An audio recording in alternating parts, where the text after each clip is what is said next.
د زور د لارې نه که ګیره دې په پرېښوه چې سبا زور ختم شو دستي ګیره رخي پرېږدي. علماو ته پکار ده چې محنت وکړي په خلکو باندې کې چې هغه خلک په مینه باندې دین ته تابع شي.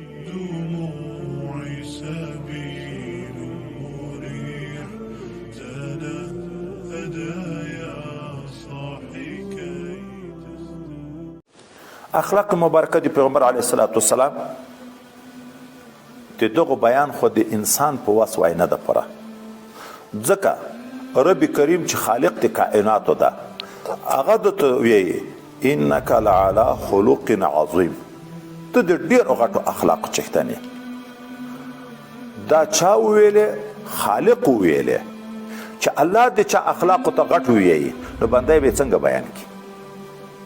چې وای الله تعالی د چا اخلاقو ته غټ اخلاق ویي، بنده به زه ملګري ته په مثال کې وایم چې اوس یو طالب د یو طالب صفت وکړي چې دا ښه په کتاب پیږي، یو استاد ده چې صفت وکړي چې دا ښه پیږي.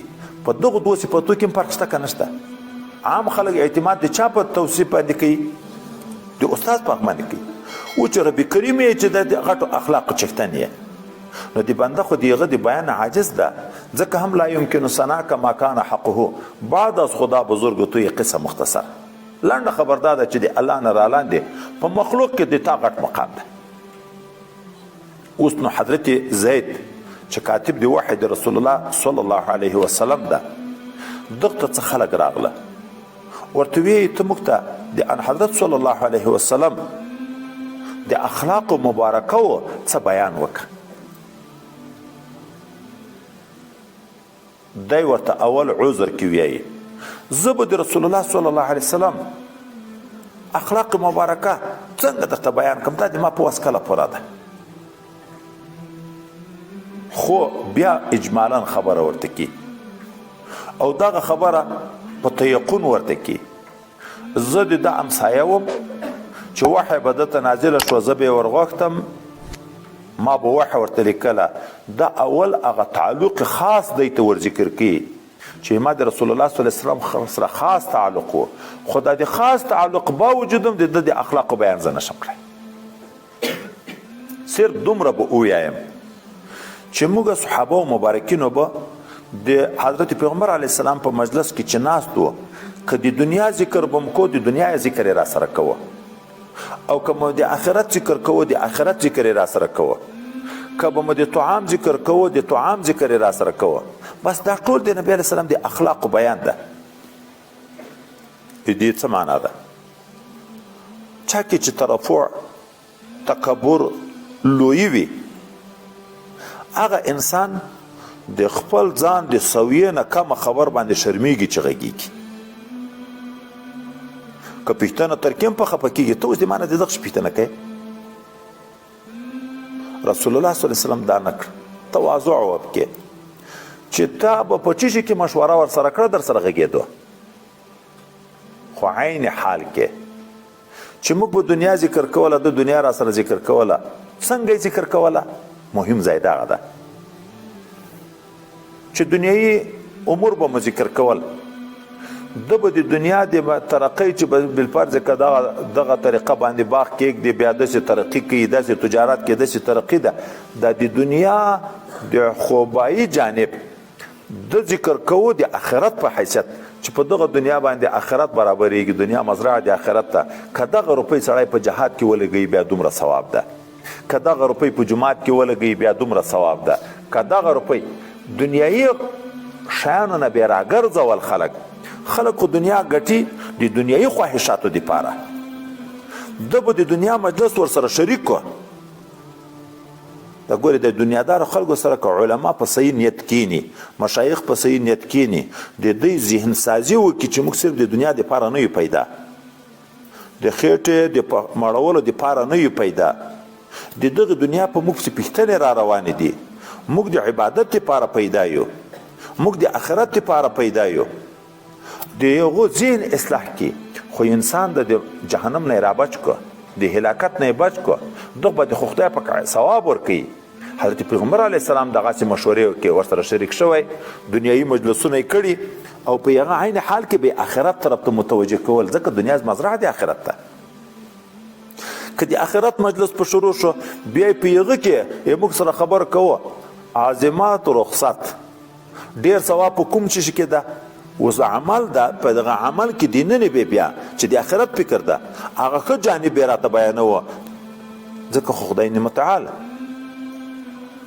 احسن حسن دواړه استعمالي که نه یتبعون احسن ما احسن چې هغه څومره د ښه متابعت وکړي دغومره انسان ته خدای پاک د آخرت کمالات ډېر پیدا کوي او کله به مو چې د طعام بیان کوه د طعام ذکر را سره کوه په طعام کې یو خو د خصوصیاتو په لحاظ خبره ده چې دا کې ګرمي ده دا کې سړوالی ده دا د بدن دپاره نافع ده دا ضررناک ده صحت بدن د ټولو عباداتو محور ده بدن چې جوړ وي نو عبادات کې خو په طعام کې به د حلال او د حرامو تفریقه موږ ته وکړه د خوراک آداب هم راته ذکر کړه مقدار به هم راته ذکر کو بسم الله ورته ویایې لاس ورته مینځئ او کنکۍ ګولې کوي په ښي لاس باندې خوراک کوي په ښي لاس باندې چکا کوي په آخر کې حمد خدای پاک ادا کوي ګوتې څټئ کاسه څټئ لاس بیا مینځئ دا د طعام مجلس هم د طعام همې خصوصیات ذکر کول همې دا چې دغه طعام معین په طاعت شي په عبادت شي د دغه بیا خدای پاک د موږ نه پوښتنه کوي دا بیا سبا ته د عیش په مسله کې بیا را روانه ده نور به بیا انشاءالله هلته خبره به وکړو دا دوم روایت کې حضرت عمرو بن عاص رضی الله عنه وی د پیغمبر علیه السلام عادت مبارکه دا و چې د په مجلس کې په خبرو کې ډیره توجه هغه بیکاره سړي ته کړه زه خو په دغه نوم خبر د نبی علیه السلام په عادت نوم خبر د رسول الله په دغه کې حکمت څه و تعلیف و چې دغه سړي د دین سره مینه پیدا شي مجلسونه پرې نږدي بل وارې دا چې راغی مجلس ته ګیره یې رخیلې ده وځه فاسقه اصلاح دې کو که په خپل دریځ دې کلک کو دروغجن نه پلانکایه سپکاوی د انسان مخامخ د خلکو وکړي هغه سپکاوی باعث د دې شي چې دی کفر ته اوړي ښه په مینه مجلس خندا هغه ته مخ ډیر ور اړول چې د هغه زړه را جلب کړي څومره نیک اخلاق چې یار بیا ورشه مجلس ته او هلته په صحبت کې اثر ده چې په مجلس کې شریکېږي خود به خود خدای پاک اصلاح راولي یو مولوي صاحب راته ویلې وایي د موږ یو کلیوال ګیره رخیله وایي ویلې ارغندې خلیفه مبارک ته ورغلم بیعت مې ورسره وکړ بیعت کې څه نه راته وویله چې یا ګیره پرېږدي یا یې مه پرېږده د شریعت پایبندي داسې څه خبرې وکړې خو چې کله زه را روانېدم دا ګیره چې ورخیې بیا چې نوې راشنه شي نو ډېره ځیګایي وایي چې را روانېدم د خدای پاماني په حال کې د خلیفه مبارک صرف د الله هسې په دا ګیره داسې راتېر کړو وایي د ما ته زړه ته خدای دا خبره ذاتي راوغورځوله چې د ده پاک او نازک لاسونه د ما ویښتان ځیګه به څومره سخت بد ورلګېدلي قسم مې وکړ چې بیا ګیرې ته چاړه ور نه وړم ګورې هغه د هغه د شفقت هغه په محبت په ګیره لاس ورتېر کو ویې نه ورته ویلې په خوله خو ده ته خدای پاک داسې زړه ته ور واچول چې دی به د ما په لاس څومره تکلیف شوی وي ما په ګیره باندې به د ده لاس قسم ده که بیا چاړه م ور وړم بس ګیره یې پرېښود اوس د نیک اخلاقۍ د وجې نه چې څومره خلک اصلاح کېږي د زور د وجې نه اصلاح کېږي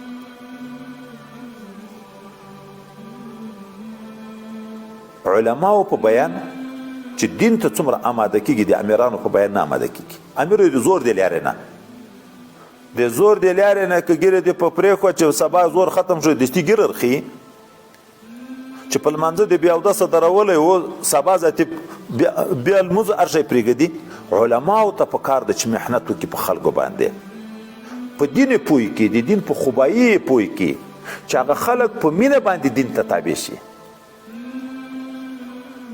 حضرت پیغمبر علیه السلام خو وایي دا تعلیفان ماته ځکه دی نوی مسلمان شوی و هره خبره به یې چې کړه مخ به یې ماته راواړوه ما خیال دا شو چې زه خو په ټول قوم کې بهتر یم ځکه ما ته ډېر مخ راړی.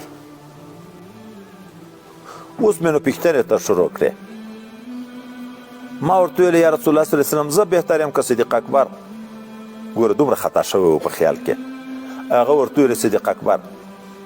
وایي زه بهتر یم که حضرت عمر؟ حضرت نبی علیه السلام ورته ویل حضرت عمر. زه بهتر یم که حضرت عثمان؟ ده ورته ویل حضرت عثمان.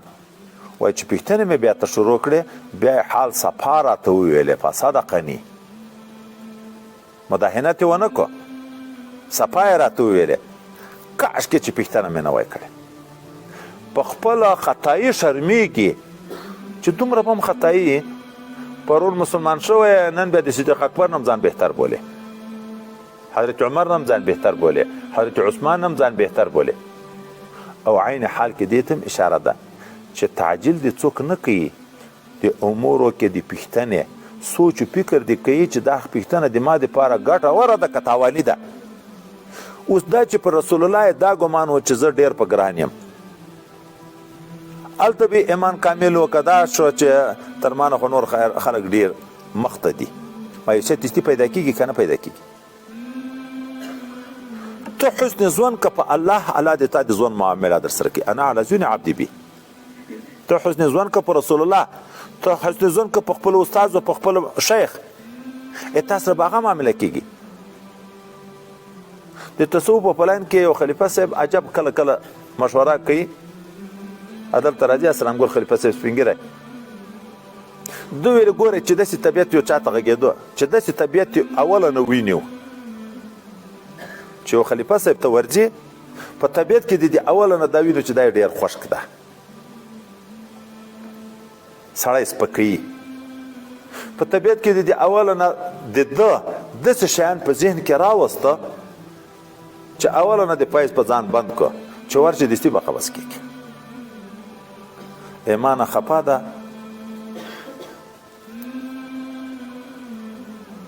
ایمانه ناراضه ده، خوشک ده، دا ده. دغه په ځای داسې سوچ که چې دی په ما ډېر مشفق ده، د ما ډېر خیرخوا ده، زه چې ورشم ختم کې ټوله توجه یې ماته وي. ته په داسې شکر شروع شه. دغسې کار معامله خدای متعال د تا سره کوي، تا کار هغسې جوړېږي. زه معراج خلیفه صاحب یو ځای ته یو خلیفه صاحب ته ورتلو، په دا لیارې باندې ده دا شکایت وکړه. وایي زه اکثره وخت چې ورشم هلته قبض کېږم، داسې خوشک ده، داسې ده، داسې ده، داسې کیسې وکړې.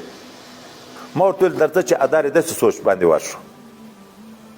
ته دا وایې چې د حضرت صاحب مبارک لیدلی، د حضرت صاحب مبارک خدمت یې کړی، د پلانکي خلیفه صاحب خدمت یې کړی، د پلانکي خلیفه صاحب خدمت یې کړی، د طریقت کې دومره خدمت کړی. دغه شیانو سوچونه وکړه. په داسې ښه نیت ورغلو. هلته چې ختم کې کېناستو ختم یې په ما وکړه چې ختم ته وکړه. د اول د ختم نه چې ژړاوې شروع شوې ټول ختم کې کلیوالو د موږ تر اخره پورې دا هم حیران و، موږ هم حیران و چې باندې راووته. خلیفه صاحب ته مې ویل مالې څنګه قبض وې که؟ وایي داسې حال خو ما تر اوسه نه و لیدلی. د دې پوهې دپاره درته یو ځوان خلیفه صاحب د موږ د شاګردانو د جملې نه د خلافت د ما نه مخکې خلیفه شوی. دوی ویل مخکې به زه یو چاته ورتلم په نیت ملګرتیا باندې، دا یو چکر ورشه یو شپه ورسره وکړه، د ملګرتیا په انداز ورتلم، ځان سره لکه مو برابر بلل. وایي هېڅ بدلون په ما کې نه راتله.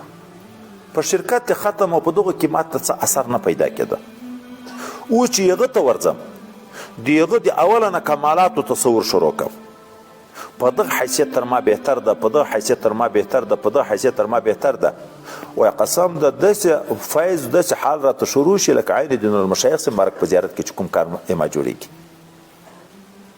نو بدګماني تلیوار دا چې ما ته نه ګوري د ما نه خفه ده. په خوب کې خفه وینم ذاتې په ځان باندې بدګمانه چې د ما نه خفه ده. بل ته ورخاندي ما ته نه راخاندي، خو بل ته به د طالب ضرورت وي، تا به د طالب ضرورت وي چې ځان مخلص بولې طالب ته څه ضرورت لري؟ چې ځان مخلص بولې طالب ته بیا څه ضرورت لري؟ یو خو تألف کوه د طالب دپاره، او زه په خطا شم ما سکورې چې تر ټولو زه بهتر یم، نو ما ذاتې دعوا رانه شروع شو چې زه غټ سړی یم.